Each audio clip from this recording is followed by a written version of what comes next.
하나님께서 오늘 우리에게 주시는 말씀은 로마서 15장 14절에서 21절까지의 말씀입니다. 로마서 15장 14절에서 21절까지의 말씀을 제가 받들어 읽겠습니다. 내 형제들아, 너희가 스스로 선함이 가득하고 모든 지식이 차서 능히 서로 권하는 자임을 나도 확신하노라. 그러나 내가 너희로 다시 생각나게 하려고 하나님께서 내게 주신 은혜로 말미암아 더욱 담대히 대략 너희에게 썼노니, 이 은혜는 곧 나로 이방인을 위하여 그리스도 예수의 일꾼이 되어 하나님의 복음의 제사장 직분을 하게 하사 이방인을 제물로 드리는 것이 성령 안에서 거룩하게 되어 받으실 만하게 하려 하심이라. 그러므로 내가 그리스도 예수 안에서 하나님의 일에 대하여 자랑하는 것이 있거니와, 그리스도께서 이방인들을 순종하게 하기 위하여 나를 통하여 역사하신 것 외에는 내가 감히 말하지 아니하노라.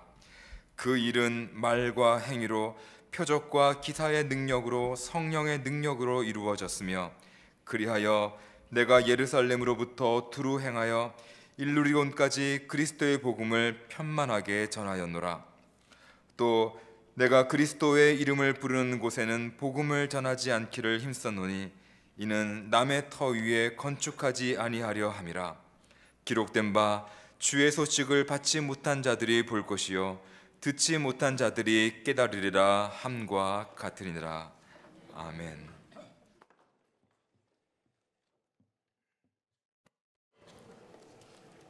고맙습니다. 사도 바울이 로마 교회 교인들에게 로마서 편지를 쓴 첫 번째 이유는 자신의 선교 사역을 마무리하면서 제국의 수도인 로마로 건너가서 거기에서 소문으로만 알고 있던 로마 교회 교인들을 만나기 위한 것이었습니다. 두 번째 이유는 로마 교회 교인들 사이에 몇 가지 문제로 유대인과 이방인 사이에 갈등과 불화가 있는 것을 알고는 이 편지를 써서 그들이 하나가 되기를 원하는 마음으로 편지를 썼습니다. 본문 15장 후반부를 읽어보면 바울은 자신의 선교 여정에 대한 계획을 말하고 있습니다. 가난한 예루살렘 교인들을 위해서 이방 교회로부터 헌금을 모아서 예루살렘 교회에 전달하기 위해서 예루살렘으로 가기를 원했습니다. 그리고 예루살렘으로부터 또한 로마로 건너가서 로마 교회 교인들을 만나고는 그들이 환송해주는 그런 후원 속에서 저 멀리 대륙의 서쪽 끝인 서바나 스페인으로 가기를 원하는 바울의 계획을 알려주고 있습니다. 땅끝까지 복음을 전파하려는 사도의 마음이 여기에 나타나 있습니다. 물론 이 바울의 계획대로 바울은 멀리 땅끝까지는 가지 못하지만 결국은 로마에서 네로 황제의 핍박 가운데 기원 후 60년대 초에 로마에서 순교하는 것으로 그의 인생의 여정이 끝나게 됩니다. 바울의 개인적인 열망은 좌절되었지만 오늘도 예수의 복음이 미지의 땅, 미전도 종족에게 많은 선교사님들을 통하여 복음은 여전히 전파되고 있습니다. 본문을 통해서 그리스도 예수의 일꾼이라고 자신을 소개하고 있는 이 바울의 모습, 특별히 예수의 일꾼이 누구인지를 바울은 자신의 모습을 통하여 우리에게 전하고 있습니다. 예수님의 일꾼은 누구입니까? 첫 번째는 오늘 말씀을 보면 서로에 대해서, 공동체에 대해서 확신하는, 믿어주는 사람이 예수의 일꾼된 사람입니다. 14절 말씀에서 바울은 말하기를 내 형제들아, 너희가 스스로 선함이 가득하고 모든 지식이 차서 능히 서로 구원하는 자임을 나도 확신하노라. 확신한다고 그랬습니다. 그들의 존재에 대해서, 지금 불화하고 갈등하고 있는 이 로마 교인들에 대해서 그들의 존재가 어떤 존재인지를 나는 확신한다고 말하는 것은 교회 안에서 일어난 문제로 야기된 이 불화와 갈등도 결국은 극복을 하게 되고 복음 안에서 그들은 성장하고 서로 하나가 될 것을 분명히 나는 믿는다라고 말합니다. 이미 15장 7절에서도 바울은 하나가 되기를 바라는 마음으로 말합니다. 그리스도께서 우리를 받아 하나님께 영광을 돌리심과 같이 너희도 서로 받으라. 너희가 서로 받아주는 존재가 될 것을 믿는다는 뜻입니다. 갈등과 불화가 있어서 서로 지금은 대립하고 있지만 이 아픔을 통해서, 이 고통을 통해서 결국은 성장하는 것이다. 그래서 서로 받아주고 서로 구원하는 존재가 될 것을 나는 믿는다고 말하고 있습니다. 우리가 아이들이 자라날 때 성장통을 경험하지 않습니까? 그 아파야 정상입니다.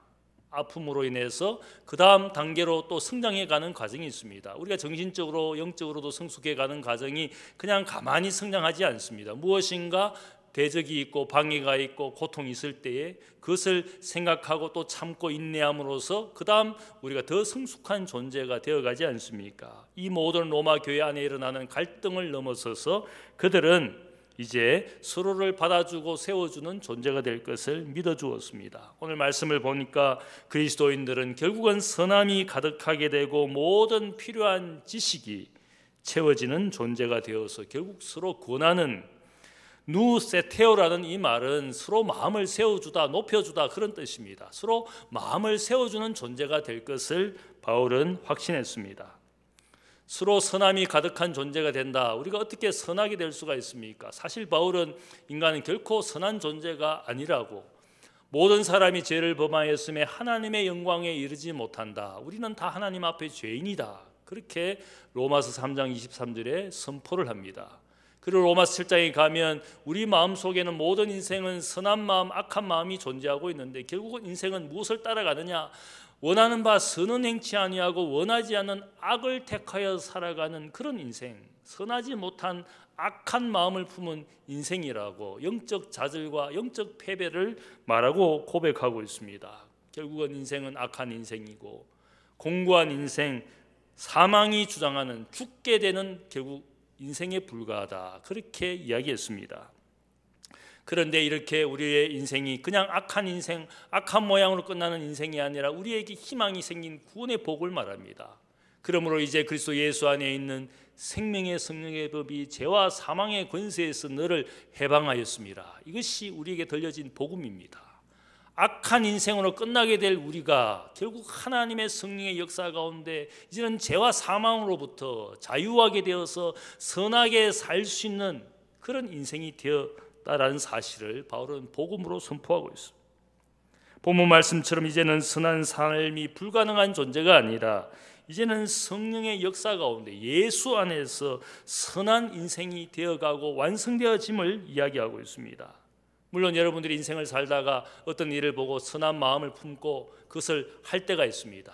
선한 일을 행할 때가 있습니다. 일시적이고 또 충동적으로 마음에 그런 마음이 들어서 무엇인가 선한 이웃으로 우리가 일할 때가 있습니다. 그런데 늘 우리가 선하게 사는 것보다는 악하게 살 때가 많고 이기적으로 탐욕적으로 살 때가 많습니다. 내 자신을 보아도 선하게 살 가망보다는 악하게 사는 일들이 더 많습니다. 그런데 바울은 오늘 말하기를 우리는 선함이 가득한 존재가 되어가고 있다. 우리의 존재는 하나님의 역사 가운데 선하게 되어가고 있다. 이 사실을 내가 믿어준다, 확신한다 말하고 있습니다. 에베소서 2장의 말씀을 보면 바울이 특별히 우리에게 말합니다. 너희는 그 은혜에 의하여 믿음으로 말미암아 구원을 받았으니 이것이 너희에게서 난 것이 아니요 하나님의 선물이라. 행위에서 난 것이 아니니 이는 누구든지 자랑하지 못하게 함이라. 우리는 그의 만드신 바라 그리스도 예수 안에서 선한 일을 위하여 지으심을 받은 자니 이 일은 하나님이 전에 예비하사 우리로 그 가운데서 행하게 하려 하심이라. 바울은 우리 그리스도인들은 믿음이라는 하나님의 선물을 받았는데 이 믿음을 가지게 된 이유가 무엇이냐? 선한 인생이 되도록 이제는 선한 일을 위하여 새롭게 지으심을 받은 존재가 되었다. 이 사실을 우리가 이제는 악한 인생이 아니라 믿음을 가지고 선한 삶을 사는 새롭게 지어진 피조물이라고 그렇게 말하고 있어. 우리가 그냥 믿음을 가지고 그냥 구원받는 하나님 나라로 가는 그런 믿음이라는 소극적인 삶을 사는 것이 아니라 믿음을 가지고 적극적으로 선한 일들을 위하여 지으심을 받은 존재라고. 오늘 한국 기독교인들이 믿음에 대해서 강조는 하지만 사실은 선한 삶을 사는, 거룩하게 되고 성화되고 영광스럽게 되는 우리의 삶, 우리의 삶의 모양을 통하여 하나님이 영광 받으시는 그런 선한 인생이 되는 것에 대한 별로 관심이 없어. 그냥 믿고 구원받는 것이다. 그 믿음이 의미하는 바가 그것이 다라고 생각을 하지만 사실은 그렇지 않습니다. 에베소서 2장 10절에 강조되는 것은 믿음도 강조가 되지만 하나님의 은혜도 강조되지만 그 은혜의 결과가 우리가 선한 일을 그 가운데 행하도록 우리의 인생을 불러주신 하나님의 뜻을 말하고 있습니다. 선한 사람이 되도록 필요한 모든 지식을 배웠습니다. 그 지식이라는 것은 결국 하나님의 말씀이고 예수님의 삶과 교훈을 통하여 우리가 선한 인생이 되어가는 모든 지식을 배웠다는 겁니다. 세상 사람들은 많은 지식을 배웠습니다. 어릴 때부터 교육을 받았습니다. 얼마나 많은 교육에 부모가 투자를 해서 그 아이가 얼마나 많은 것을 배웠습니까? 유치원 때부터 여러 나라 말을 배웁니다. 수학도 배웁니다. 선행학습까지 합니다. 학교 교육으로도 부족해서 우리 부모님들 얼마나 많은 지식을 전수해 주기 위해서 노력합니까? 그 지식을 많이 배우면 배울수록 인생은 성공하고 출세한다고 부모가 믿기 때문에 그렇게 많은 지식을 돈을 들여서 우리가 배우게 합니다. 그런데 막상 그 인생이 어떻게 됩니까? 좋은 대학, 명문대학, 좋은 직장에 취직했지만 누구도 존경할 수 있는 좋은 사람, 선한 사람이 되었느냐? 우리 부모조차도 거기에 대한 확신이 없습니다. 내 아이가 진짜 그 지식 가지고 성공과 출세는 할 수 있지만 그 지식 가지고 하나님 앞에 온전한 사람이 될 수 있는 것인지 모든 사람이 존경할 만한 선한 인생이 될 수 있는지에 대해서는 우리가 확신이 없습니다. 왜냐하면 많은 지식을 가진 사람이 얼마나 이기적이고 탐욕적이어서 오히려 이웃에게 악을 끼치는 일들이 우리가 보는 뉴스에서 나타나지 않습니까? 그들이 배운 지식 가지고 선한 사람 되지 못합니다. 모든 사람들이 존경할 만한 온전한 사람이 되지 못합니다. 왜 그렇습니까? 세상 지식만으로 되지 않습니다. 선한 인생이 되고 온전한 사람이 되기 위해서는 세상 지식만으로 되지 않습니다. 하나님의 말씀, 하나님에 관련된 경건한 지식을 가질 때 그 사람이 선한 사람이 되고 온전한 사람이 되는 겁니다.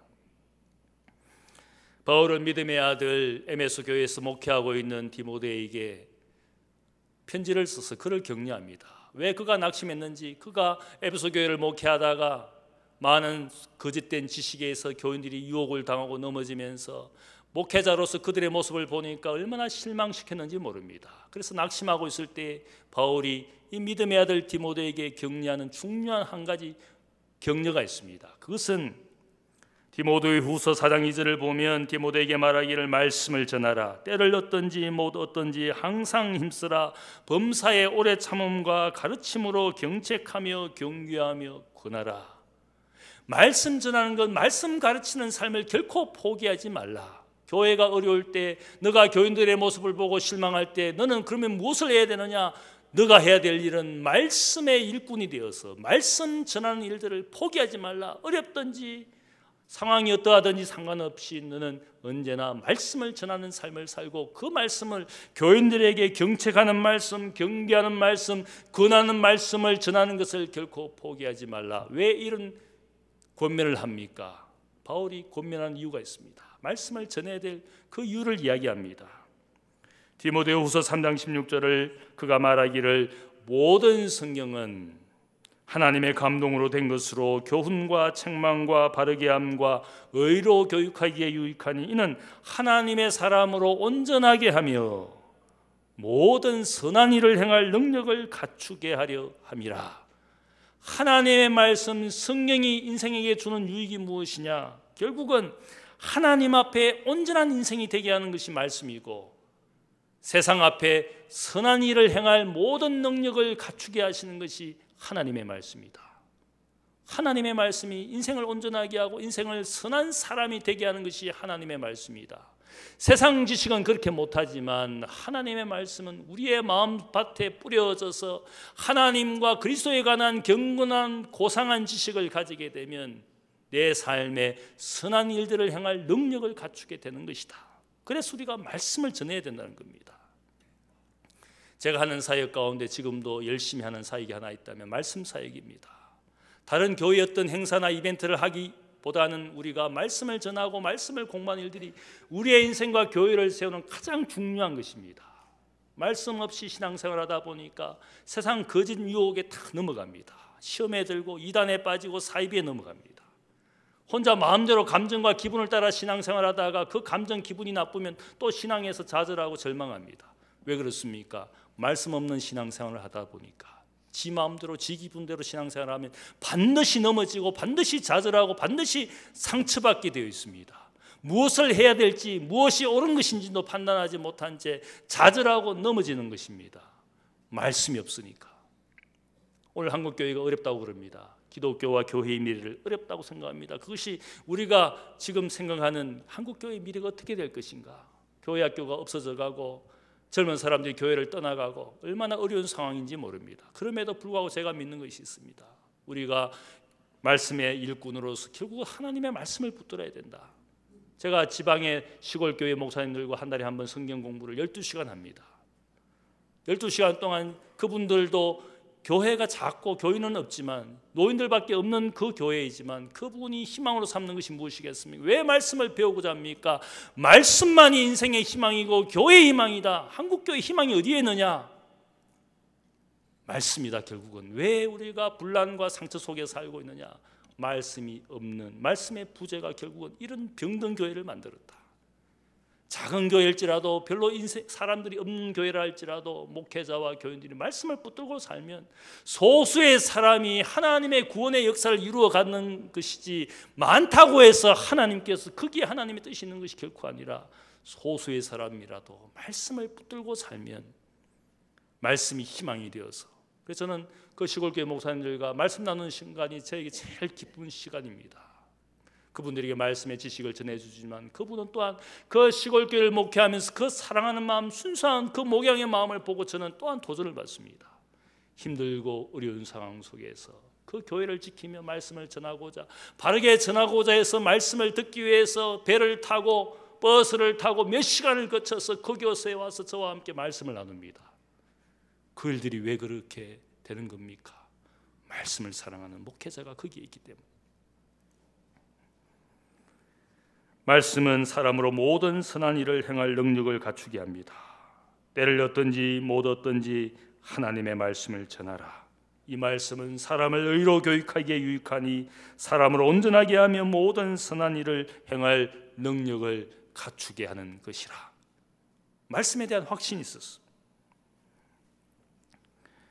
우리가 하나님의 말씀을 듣고 있는 이 모두가 하나님 앞에 결국 성장하게 될 겁니다. 지금은 부족하게 보여도 언젠가 이분을 우리가 성숙한 사람이 되어서 하나님의 일꾼 될 것을 서로 믿어줘야 됩니다. 신뢰해야 됩니다. 내 가까이 있는 이웃, 내 가까이 있는 성도, 내 가까이 있는 가족을 믿어주지 않으면 누가 믿어주겠습니까?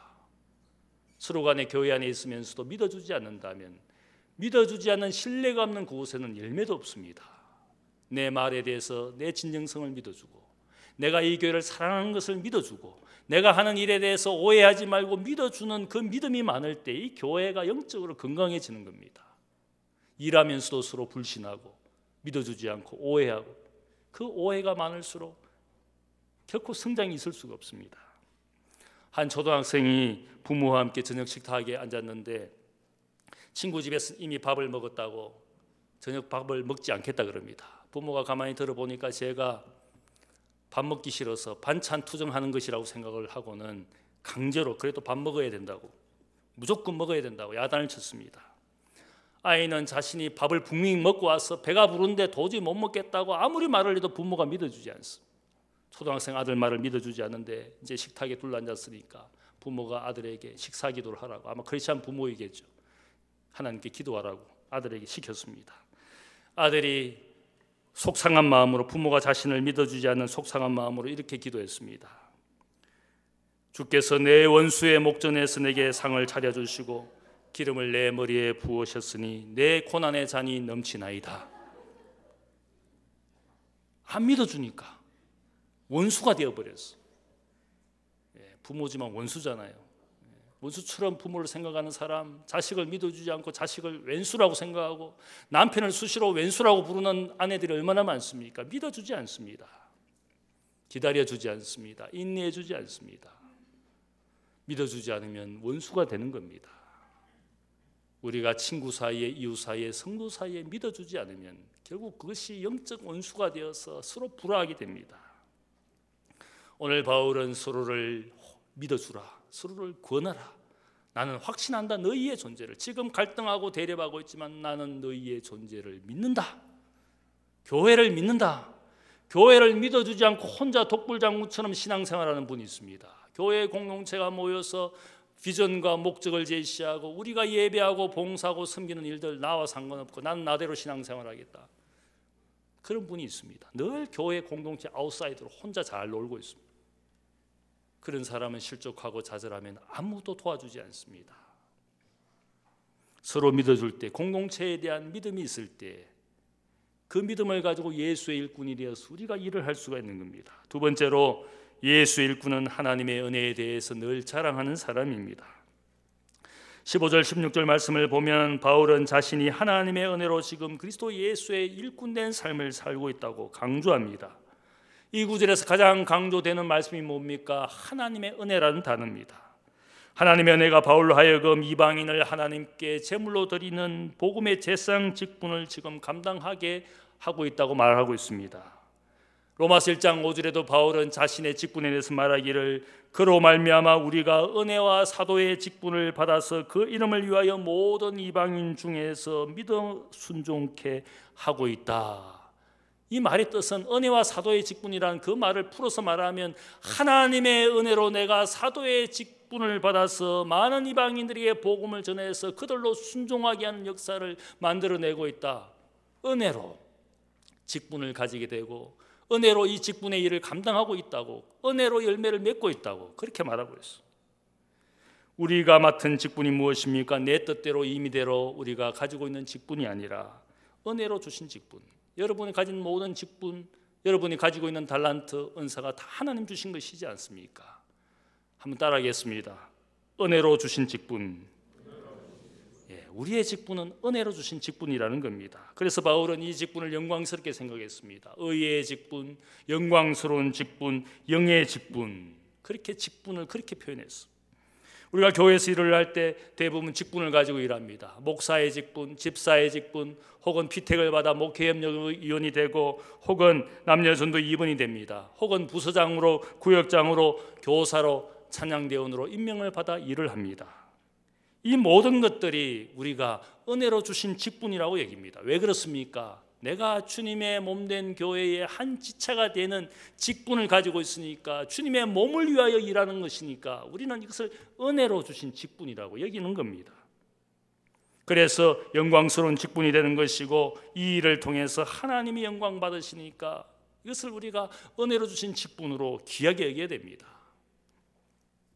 가끔씩 직분에 임명되거나 혹은 선거로 피택된 직분이 주어지면 고사하는, 거절하는 분이 있습니다. 물론 거절의 이유가 이렇습니다. 아직 자격이 없어서, 아직 미약하고 부족해서 그 직분 감당하기 힘듭니다. 목사님, 굉장히 겸손한 모습이지 않습니까? 그 직분을 맡기가 두려워서 그런 이유를 대면서 거절하는 그 마음을 제가 충분히 이해합니다.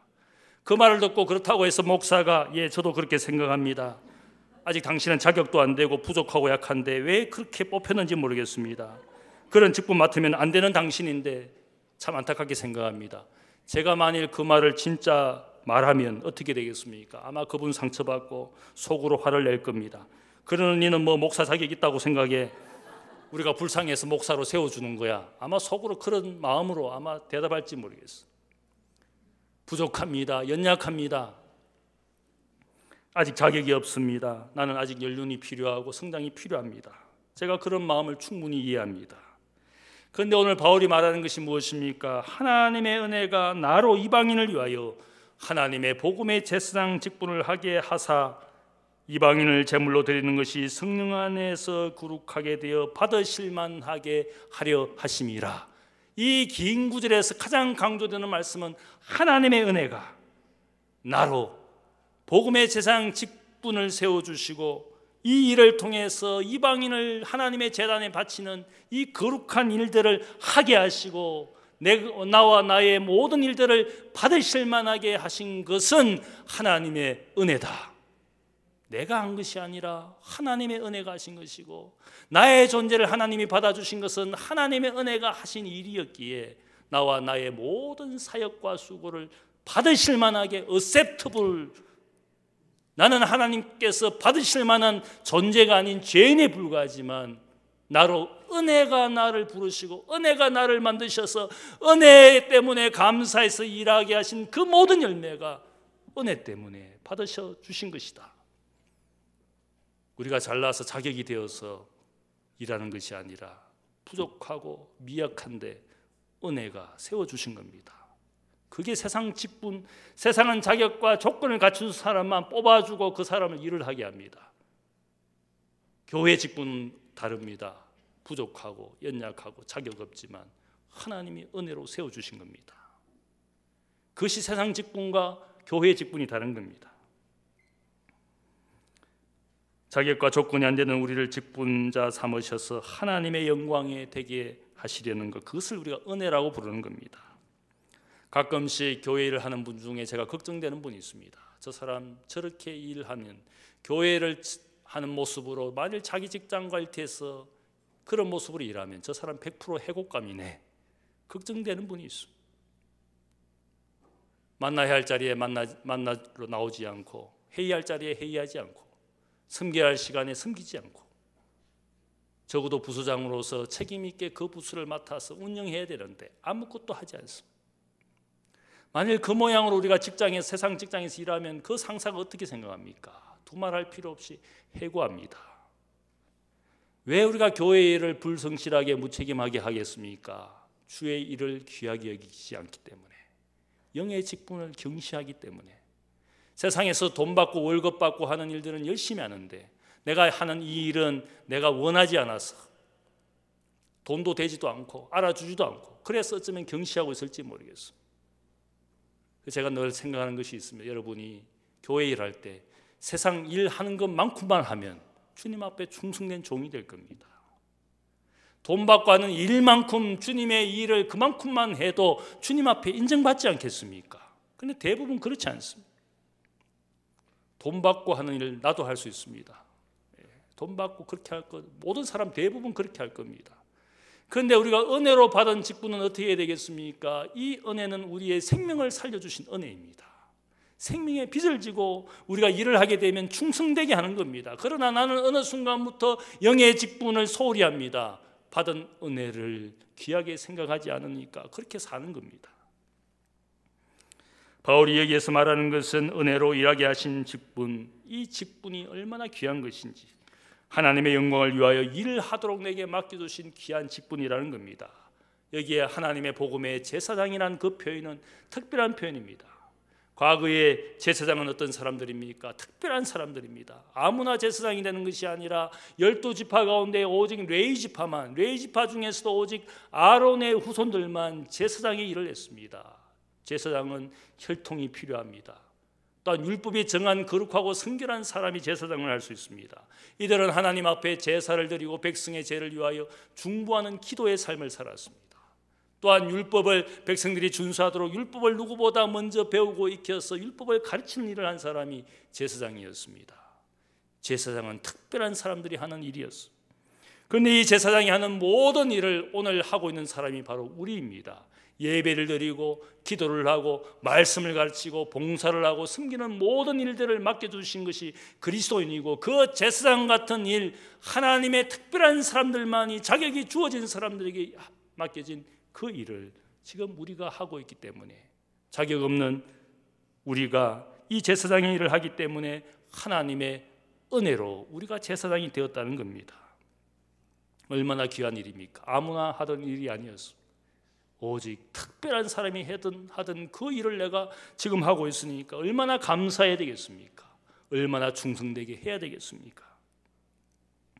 17절 말씀을 보면 그리스도 예수 안에서 하나님의 일에 대하여 내가 자랑한다. 하나님의 일에 대하여, 은혜로 부르신 일, 은혜로 하게 하신 일, 은혜로 열매 맺게 하신 모든 하나님의 일을 내가 자랑한다. 이렇게 고백하고 있습니다. 은혜를 자랑하고 귀하게 여기는 사람을 예수의 일꾼이라고 말해야 되지 않겠습니까? 예수님의 존재를 내 인생에 가장 귀하게, 가장 사랑하는 사람이 예수의 일꾼이라고 말하지 않겠습니까? 세 번째로 복음에 대한 분명한 목적을 가진 사람이 예수의 일꾼입니다. 공동체 하나됨을 위해서 쓰고 있는 이 로마서의 가장 핵심되는 단어가 있다면 로마서 1장, 로마서 15장, 16장에 가장 많이 나오는 가장 중요한 단어는 복음이라는, 에반겔리온이라는 이 말이 가장 중요한 말입니다. 왜 복음을 강조합니까? 교회가 복음이라는 목적을 잃고 사니까 교회가 방향을 잃었습니다. 그리스도인들이 방향을 잃었습니다. 서로 대립하고 갈등하고 싸우느라고 시간과 세월을 보내고 있습니다. 그래서 바울이 복음 안에서 하나가 되어야 된다, 그런 관점에서 로마서 1장 서론에도 복음에 대해서 이야기합니다. 복음은 모든 믿는 자에게 구원을 주시는 하나님의 능력이 됨이라. 복음에는 하나님의 의가 나타나서 믿음으로 믿음에 이르게 하나니 오직 의는 믿음으로 말미암아 살리라. 복음이 뭐냐? 복음은 결국 예수 그리스도에 관한 것이고, 이 복음을 위하여 우리가 부르심을 입고 교회와 모든 공동체는 복음을 위하여 스스로 성숙해야 되고 성장해야 되는 것이고, 복음의 일꾼 되어서 그것을 목적으로 삼아서 인생과 교회의 목적을 삼아야 된다. 이것이 로마서의 결론입니다. 복음에 합당한 인생이 되고 복음에 합당한 교회가 되면 교회 안에 혹 불화와 갈등이 일어나더라도 그치게 되는 겁니다. 그 목적에 합당하지 않은 비본질적인 문제로 싸울 필요가 없습니다. 그 복음을 위해서, 그 목적을 위해서 나를 맞추고 교회에 초점을 맞추어야 된다는 겁니다.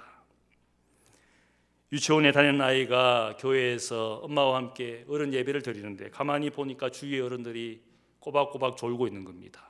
그 아이가 엄마에게 말합니다. 엄마, 여기서 자고 있는 사람들은 왜 옷을 입고 자고 있어? 자려면 옷을 벗고 자야지. 아이의 말이 맞는 말이지 않습니까? 잠을 자려면 옷 벗고 침대에 누워야 됩니다.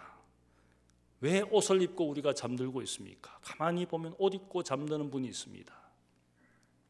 바울이 무엇을 말합니까? 로마서 13장에 보면 밤이 깊고 낮이 가까웠으니 그러므로 우리가 어둠의 일을 벗고 빛의 옷을 입자. 낮에와 같이 단정히 행하고 방탕하거나 술 취하지 말며 음란하거나 호색하지 말며 다투거나 시기하지 말고 오직 주 예수 그리스도로 옷 입고 정욕을 위하여 육신의 일을 도모하지 말라. 그리스도로 옷 입은 사람이 우리들입니다. 빛의 갑옷을 입은 사람들이 우리입니다. 그 빛의 옷을 입었다는 말은 우리의 삶이 대낮처럼 살아야 된다는 겁니다. 옷을 입고 출근을 하고 일을 합니다. 옷 벗고 일하는 사람 아무도 없습니다. 옷을 벗으면 자러 가는 겁니다. 여러분이 옷을 입은 인생이지 않습니까? 빛의 옷을 입고 그리스도로 옷 입은 사람들인데 가만히 보면 잠들어 있습니다. 잠들어 있다는 말은 영적으로 게으르고 나태하고 잠들어 있다는 말입니다. 주님께서 여러분의 인생을 위하여 빛의 옷을 입혀주셨는데, 인생의 주가 되시고 그리스도가 되시는 그 옷을 입혀주셨는데 그 옷 입고 교회에 와서 잠들어 있습니다. 아무것도 하지 않습니다. 새로운 삶을 살도록 옷을 입혀주시고 대낮에 일하게 해주시는 이 시기에 잠들어 있는 분, 옷을 입고도 어둠의 일을 하는 분이 있습니다. 옷을 입고도 잠자는 분이 있습니다. 여러분이 잠자지 않는다고 혹시 생각할지 모르겠습니다. 제가 보면 잠들어 있는 분 많습니다. 옷을 입었는데 옷 벗은 것처럼 자고 있습니다. 그것이 하나님 앞에 부끄러운 모습이지 않겠습니까? 바울은 우리에게 분명히 말합니다. 우리의 삶의 복음이 중심이 되고 우리 교회의 복음이 목적이 되면 그것이 하나님 앞에 아름다운 삶이 되는 겁니다. 여기 오늘 2018년 우리 교회표가 하나님 앞에 아름다운 삶을 사는 그리스도인, 하나님 앞에 아름다운 삶이라는 것이 무엇이겠습니까? 내게 주신 은혜로 주신 이 직분에 내가 신실하게 충성되게 일하는 것, 그것이 아름다운 삶이지 않겠습니까? 어디를 가나 거처에서나 가정에서나 일터에서나 내가 하나님 앞에 사는 것처럼 코람되어 언제나 하나님 앞에 사는 것처럼 하나님께서 은혜로 주신 것을 감사하며 일하면 그것이 아름다운 삶입니다. 겉을 잘 꾸미고 인생의 자기 기쁨과 만족을 위하여 산 그 인생을 하나님 앞에 결코 아름다운 삶이라고 말하지 않습니다. 내가 아름다운 삶을 사는 여생과 미래를 잘 계획하고 노후를 잘 준비해서 사는 것을 아름답다고 말하지 않습니다. 하나님 앞에 아름다운 것은 내게 인생의 어떤 시간 어떤 시기에도 그리스도로 옷 입고 주님 맡겨주신 은혜의 직분을 땀 흘려 수고하는 그 일들을 하나님이 아름답다고 말씀하시는 것이지, 여러분의 아름다운 삶을 살고 있습니까? 한 해 이제 한 달밖에 남지 않은 이 시간 동안에 여러분은 하나님께서 주신 것을 가지고 무엇을 하며 살았습니까? 나는 열심히 살았습니다. 성실하게 살았습니다. 성실하게 또 최선을 다해 사는 분들은 세상에도 많습니다. 그러나 그분들을 보고 내가 아름다운 삶을 살았다고 말하지 않습니다. 하나님 앞에 아름다운 삶을 사는 그런 인생, 그런 생애를 잘 준비하는 것, 그런 인생으로 여러분들이 교회와 또 세상에서 하나님 주신 은혜를 가지고 열심히 살고 열매 맺는 여러분들 되시기를 주님의 이름으로 축복합니다. 사랑의 아버지 하나님 감사합니다. 하나님 아버지, 우리 늘 부족하고 늘 연약하다고 때로는 핑계하며 변명합니다. 그러나 이미 우리는 하나님 말씀을 받아먹고 자라서 이제는 아버지 가르치는 자가 되고 일하는 자가 되도록 우리를 지금까지 은혜와 사랑을 베풀어 주셨습니다. 나는 늘 부족하다고 생각하지만 그러나 은혜로 주신 직분이 있습니다. 하나님 아버지, 그 직분 잘 감당하는 충성된 하나님의 사람 되기를 원합니다. 우리가 이 복음이란 놀라운 하나님의 은혜를 주셔서 이 복음에 합당한 인생 되게 하시고 복음을 위하여 땀 흘리며 수고하는 교회 되게 하시고 내 인생과 가정도 하나님의 은혜를 받은 것만큼 하나님 앞에 쓰임받는 저들 모두가 되게 하여 주옵소서. 그리스도로 옷 입고 빛의 옷을 입어 빛의 자녀로 빛의 열매를 맺는 인생의 시간들 되도록 깨어있게 하시고 일하게 하여 주옵소서.